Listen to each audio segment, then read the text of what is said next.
Presiden Prabowo Subianto mengumumkan rencana pembentukan bank emas pertama di Indonesia. Hal ini disampaikan dalam jumpa pers terkait devisa hasil ekspor sumber daya alam di Istana Jakarta pada Senin 17 Februari 2025. Prabowo menegaskan bahwa selama ini Indonesia tidak memiliki bank khusus untuk emas. Ia menyebut emas yang ditambang di Indonesia justru banyak mengalir ke luar negeri. Dengan adanya bank emas, pemerintah ingin menyampaikan dan mengelola emas di dalam negeri.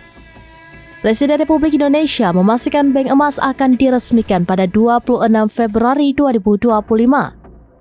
Ia menilai langkah ini sebagai tonggak sejarah bagi Indonesia.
Download Tribun X sekarang, menghadirkan lokal menjadi Indonesia.